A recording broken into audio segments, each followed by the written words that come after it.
Bismillahirrahmanirrahim. Segala puji bagi Allah, Tuhan semesta alam.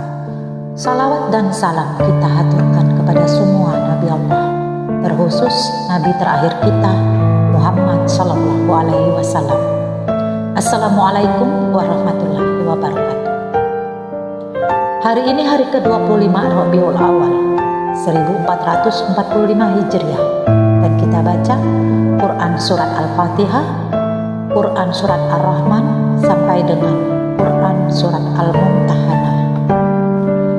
Dan topik kita hari ini adalah Palestina atau Yerusalem milik siapa menurut Al-Quran. Al-Quran adalah kebenaran mutlak dan sanadnya di atas hadis. Sebelum peristiwa penyalipan, Yerusalem adalah milik kaum Bani Israel, yaitu pengikut Nabi Musa dan Nabi Isa alaihissalam. Selama berjalannya waktu, sebagian dari mereka terhasut oleh tipuan Dajjal. Mereka tidak mengakui Isa putra Maryam sebagai Al-Masih, sehingga terjadilah peristiwa penyalipan. Allah sangat murka dengan peristiwa penyalipan ini, dan Allah mengusir mereka dari kota Yerusalem.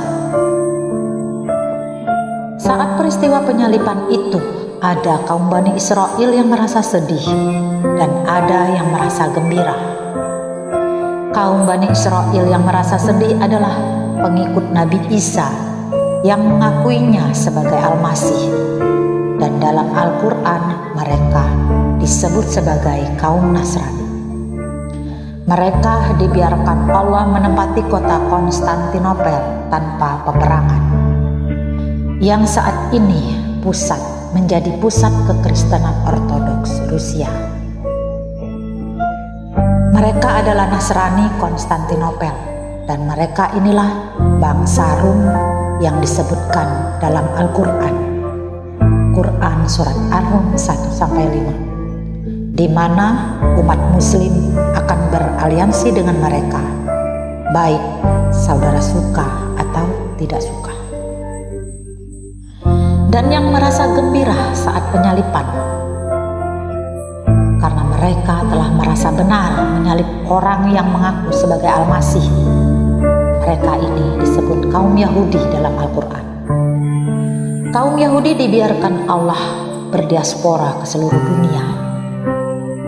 Dan jika kita lihat di Gaza saat ini, ada orang Yahudi yang berdarah Arab secara genetika, dan mereka adalah kaum Semitik, tapi mereka hanya minoritas. Mereka adalah kaum Bani Israel.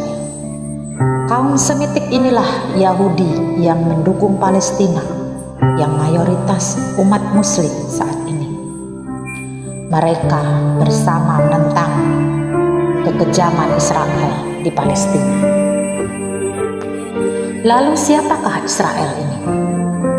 Dalam Quran Surat Al-Anbiya 96 dikatakan, tidak akan kembali kaum Yahudi ke Palestina sebelum Ya'juj dan Ma'juj dilepaskan. Dan lihat sekarang, apakah mereka sudah berada di Palestina? Lihat perjanjian Balfour yang dibuat oleh pemerintah Inggris saat itu, yang isinya mendukung gerakan Zionisme, yaitu gerakan pengembalian bangsa Yahudi ke Palestina. Dan sejak saat itu, berbondong-bondong bangsa Yahudi yang telah berdiaspora di seluruh penjuru dunia kembali ke Yerusalem, dan mereka mendirikan negara Israel sampai saat ini. Dan mereka terus berusaha mengusir penduduk asli Palestina yang sekarang mayoritas Muslim. Bangsa Israel adalah bangsa Yahudi Eropa, bukan Yahudi Arab atau kaum Semitik. Dan kebanyakan mereka adalah penganut Kristen Barat. Asal muasal kekristenan Barat adalah segolongan kaum Nasrani Konstantinopel yang menentang ajaran Nasrani yang sesungguhnya. Mereka menentang hukum Sabat dan lain-lain, sehingga Allah mengutuk mereka. Jadilah kera yang hina. Dan lihat, dari gereja-gereja Kristen Barat inilah lahir budaya budaya barat modern. Aturan pengesahan pernikahan sejenis atau LGBT yang saat ini marak mereka kampanyekan di seluruh dunia. Mereka adalah kaum Ya'juj dan Ma'juj modern, di mana umat muslim dilarang bersekutu dengan mereka. Quran Surat Al-Ma'idah 51. Umat pengikut Nabi Muhammad dan nabi-nabi sebelumnya adalah umat muslim. Makanya tidak heran jika Rusia sangat menentang Zionis. NATO adalah Dewan Keamanan Zionis. Rusia berani membuat undang-undang menentang segala bentuk promosi di sosial media terkait LGBT. Presiden Putin berani menentang saat Al-Quran dan Nabi Muhammad SAW dilecehkan.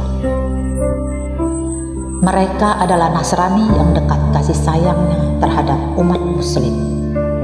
Jadi, apakah Dom Israel telah diretas Rusia saat terjadi penyerangan oleh tentara Hamas ke Israel? Wallahu a'lam bishawab.